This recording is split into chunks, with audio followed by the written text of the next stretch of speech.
CS Jawahar రెడ్డిపై జనసేన నేత మూర్తి యాదవ్ ఎదురుదాడి కొనసాగిస్తున్నారు. సీఎస్ కుమారుడు నేతృత్వంలో జరిగిన భూ కుంభకోణాలపై తాను చేసిన ఆరోపణలకు 72 గంటలు దాటినా సరైన సమాధానం రావడం లేదని ఆయన ఆరోపించారు. కోట్ల రూపాయల విలువైన భూములు చేతులు మారడంలో సీఎస్ పాత్ర ఉందని మూర్తి దుయ్యబట్టారు. తనను ఏ విధంగా అరెస్ట్ చేసి జైలుకు పంపాలి అనే దానిపై రివ్యూలు చేస్తున్న అధికారులు తన ఆరోపణలపై ఎందుకు స్పందించడం లేదని ఆయన ప్రశ్నించారు. కేసులకు భయపడేది లేదని మూర్తి యాదవ్ తేల్చి చెప్పారు. 72 గంటలైంది. ఇదే వేదికగా ఉత్తరాంధ్రలో ఆంధ్ర రాష్ట్ర ప్రధాన కార్యదర్శి డాక్టర్ కెఎస్ జవహర్ రెడ్డి గారు కుమారుడు చెందినటువంటి ముఠా సభ్యులు దళిత మధ్యతరగతి కుటుంబీకుల గిరిజనుల అసైన్డ్ భూముల్ని దోచుకున్నారు అని ఇదే వేదికగా చెప్పడం జరిగింది. సాక్ష్యాధారాలతో మేము నిరూపిస్తాం.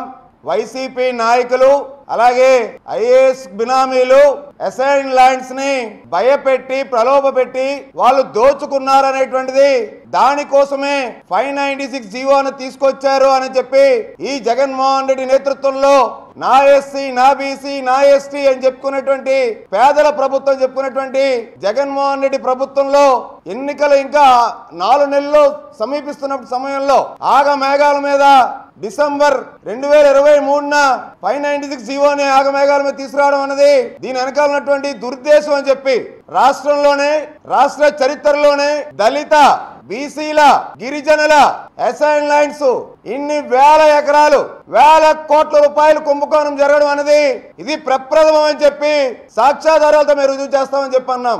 మరి చీఫ్ సెక్రటరీ గారు సమీక్షించాము. దేని మీద సమీక్షించడం? ఎవరైతే పేద రైతులు యొక్క అసైన్ ల్యాండ్స్ ని కొట్టేశారని చెప్పి ఆధారాలతో చెప్తున్నాడు మా మీద కేసు పెట్టడానికి లీగల్ గా ప్రొసీడ్ అవ్వడానికి దాన్ని కూడా స్వాగతించానని చెప్పా. డాక్టర్ కెఎస్ జవహర్ రెడ్డి గారిని చీఫ్ సెక్రటరీ గారిని మేము అడుగుతా ఉన్నాం. పేదల పట్టాలు ఏవైతే ఫ్రీ హోల్డ్ పట్టాలు ఇచ్చారో ఆ ఫ్రీ హోల్డ్ పట్టాలు ఆ యొక్క రైతుల దగ్గరే ఉన్నాయా, లేదంటే రిజిస్ట్రేషన్లు అయిపోయి చేయి మారిపోయి వైసీపీ నాయకుల చేతిలో ఉన్నాయా, లేదంటే మీ కుమారుడు యొక్క ముఠా సభ్యుల చేతుల్లో ఉన్నాయా, లేదంటే మీ ధనుంజయ రెడ్డి గారి యొక్క ముఠా సభ్యుల దగ్గర ఉన్నాయా, లేదంటే మీ భారతమ్మ గారి పేరు చెప్పుకొని రాయించుకొని కొట్టేసినటువంటి ముఠా సభ్యుల దగ్గర ఉన్నాయా అని చెప్పి అడిగాం ఇదే వేదికగా.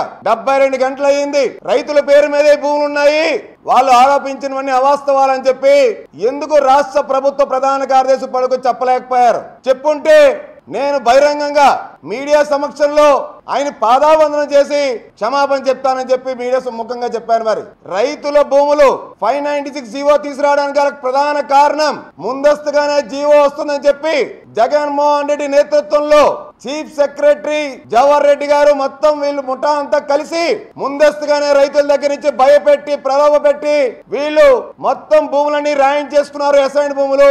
దాని తర్వాతే జీవోని తీసుకొచ్చారు. జీవో తీసుకొచ్చిన మరుసటి రోజు నుంచే వీళ్ళు ఆ భూముల్ని రిజిస్ట్రేషన్ చేంజ్ చేసుకున్నారని చెప్పాం. మా దగ్గర ఆధారాలు ఉన్నాయి. మీకు కొన్ని ఉదాహరణలే చూపిస్తాం. 100 రిజిస్ట్రేషన్ జరిగినాయి. 1 కాదు 2 కాదు. ఇది ఒక్క గండిగుండంలోనే సర్వే నంబర్ 271/6 ఎకరం 1 సెంటు 29/12/2023 అంటే జీవో ఎప్పుడు వచ్చిందండి వీళ్ళకి? 596 జీవో 19/12/2023 19 అంటే 10 రోజుల్లో వీళ్ళు దుకాణం ఓపెన్ చేస్తారు. ఎవరి పేరు ఉంది గండిగుండంలో? ఈ ఎకరం 1 cent 271/6 survey number village Gandigundam కొనుక్కున్నది Kalakonda Bharat Subhash. Anandapuram sub register office లో డాక్యుమెంట్ నంబర్ 7580/2023. అమ్మింది రైతులు కరకాన రాము, కరకాన సింహాచలం, కరకాన శ్రీను, కరకాన కనకరాజు. ఇంకొక డాక్యుమెంట్ అండి గండిగుండంలోనే 271/10 సర్వే నంబర్. ఇదెవరు కొనుక్కున్నారండి? కాలకొండ భరత్ సుభాష్. అమ్మింది ఎవరు? కరకాని రాములమ్మ అలియాస్ కనకాల రాములమ్మ. కొనుక్కున్నది 29/12/2023 sub register office Anandapuram. Document number 7582/2023. ఇంకొక డాక్యుమెంట్ అండి 267/7 సర్వే నంబర్ ఎకరం 36 సెంట్లు. కొనుక్కుంది ఎవరు? Kalakonda Bharat Subhash. Document number 7608/2023 Anandapuram sub register office 30/12/2023 registration date. ఇలాగా ఎన్ని డాక్యుమెంట్లు ఉన్నాయో తెలుసా అండి? 10 సంఖ్యలో డాక్యుమెంట్లు ఉన్నాయి. ఇవన్నీ కాలకొండ భరత్ సుభాష్. మొత్తం గండిగుండంలోనే ఈ భరత్ సుభాష్ అనేటువంటి వ్యక్తి ఎన్ని ఎకరాలు చేయించుకున్నాడు? అసలు ఈ కలకొండ భరత్ సుభాష్ అనే వ్యక్తి అసలు ఎవరు? అసలు ఈయనకి అసలు ఈ ప్రాంతానికి ఈయనకి రైతులకి అసలు ఏంటి సంబంధం? 9/5/2024 కూడా రిజిస్ట్రేషన్ జరిగింది. సర్వే నంబర్ 271/2 ఎకరం 7 సెంట్లు ఇది భోగాపురం సబ్ రిజిస్టర్ ఆఫీస్. 24/5/2024 అండి. అంటే ఇదే నెల 24వ తారీఖున చేయించుకున్నారండి. Raj Kumar Agarwal 74/3 survey number. అసలు ఈ రాజ్ కుమార్ అగర్వాల్ ఎవరు? అసలు ఈ కాలకొండ భరత్ సుభాష్ ఎవరు? అసలు వీళ్ళకి భూములు ఎలాగొచ్చినాయి? వీళ్ళకి భూములు ఎలాగమ్మారు? ఎందుకు అమ్మారు? అసలు ఏంటి కదా? ఈయన ఎవరు బినామీ? ఇంకోటి ముకుందాపురం అండి. ముకుందాపురంలో 95 రిజిస్ట్రేషన్ జరిగినాయండి. ఇది ఈసీ చాలా లైట్గా ఉంది. 21/5/2024 last date and last transaction. దీంట్లో కొనుక్కున్నది రైతుల దగ్గర నుంచి Sri Lucky Real Estates and Ventures represented by some other person, Mehar Chaitanya Varma Rudraraju, Sriyapureddy Saritha. మొత్తం ఎవరైతే రుద్రరాజు మెహర్ అనేటువంటి వ్యక్తి ఉన్నారో, చైతన్య వర్మ రుద్రరాజు అనేటువంటి వ్యక్తి మీదే 70కు పైగా ట్రాన్సాక్షన్లు డాక్యుమెంట్స్ ఉన్నాయి ముకుందాపురంలో.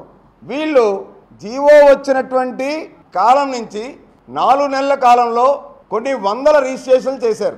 100 ఎకరాలు రిజిస్ట్రేషన్ చేశారనేది మేము చెప్తా ఉన్నాం. డాక్యుమెంట్ నెంబర్లు ఇవి. ఇప్పుడు చీఫ్ సెక్రటరీ జవహర్ రెడ్డి గారు ఏం చేశారు తెలుసండి?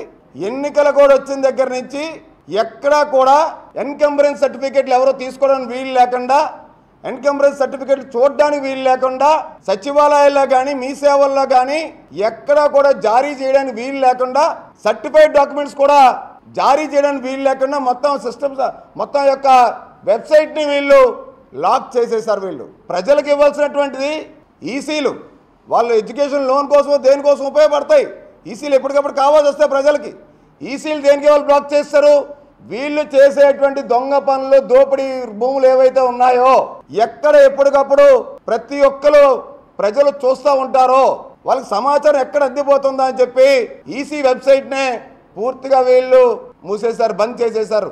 రాష్ట్ర ప్రభుత్వం ఆంధ్ర రాష్ట్రంలో మీరు ఎక్కడికి వెళ్ళినా ఈ నిమిషం కూడా చూడొచ్చు. ఈసీ చూడాలంటే వెబ్సైట్ అనేది ఓపెన్ అవ్వదు. సర్టిఫైడ్ డాక్యుమెంట్ కావాలంటే మనం మీ సేవకు సచివాలయంకి వెళ్తే 240 రూపాయలు ఎంతో కడితే, ఛార్జెస్ కడితే మనకు డాక్యుమెంట్ వస్తుంది. ఆ డాక్యుమెంట్ కూడా వచ్చే పరిస్థితి లేదు, ఆ విజిబిలిటీ కూడా లేదు. ఇన్ని వందల ఎకరాలు సాక్షాత్తు 596 జీవోని అడ్డం పెట్టుకొని దోచేశారు.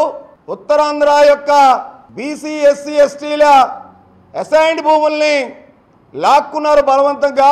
ఆగా మేఘాల మీద రిజిస్ట్రేషన్ చేస్తున్నారు. మీరు రహస్యంగా మీరు విశాఖ వచ్చి వెళ్తున్నారు.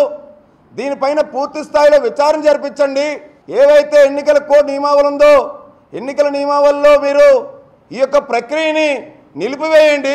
జరిగినటువంటి లావాదేవీల మీద ఎటువంటి ఫర్దర్గా జరగకుండా మీరు ఒక ఆదేశాలు జారీ చేయండి. వచ్చే ప్రభుత్వం దీని మీద ఏ విధంగా తదుపరి చర్యలు చేపట్టాలో నిర్ణయం తీసుకుంటుందని చెప్పి జనసేన పార్టీ ఇక్కడ వేదికగా కోరితే సమీక్ష చేశారు. మూర్తి యాదవ్ మీద లీగల్గా ఎలా ప్రొసీడ్ అవ్వాలి, మూర్తి యాదవ్ను ఎలాగ కేసు పెట్టాలి, ఎలాగా జైలుకి పంపించాలి. చీఫ్ సెక్రటరీ జవహర్ రెడ్డి గారు పెట్టాల్సిన సమీక్ష నా మీద కాదు, నేను చేసే ఆరోపణల మీద, నేను చేసే సర్వే నెంబర్ల మీద, నేను చేసేటువంటి గ్రామాలు ఏవైతే ఉన్నాయో ఆ గ్రామాల్లో రైతులు నిజంగా నష్టపోయారో లేదా, రైతుల నుంచి బలవంతంగా లాక్కున్నారో లేదా, భూమి మారిపోయిందా లేదా, మారిపోతే ఎవరికి మారిపోయింది, ఎవరు కొనుక్కున్నారు, ఏ విధంగా ఏమార్చి లాక్కున్నారు, వీటి మీద సమీక్ష జరపాలి. జవహర్ రెడ్డి గారు మీరంటే మాకు అపారమైనటువంటి గౌరవం ఉంది. మీరు తూర్పుగోదావరి జిల్లా కలెక్టర్గా ఉన్నప్పుడు 2009లో అప్పుడు మీ కుటుంబ సభ్యులు మా బావగారాలు ఎక్కువ సంపాదించేసుకుంటారు, మనం కూడా అక్కడికే వెళ్ళిపోవాలని చెప్పి నాగిరెడ్డి గారు కూడా అక్కడికే వచ్చేశారు.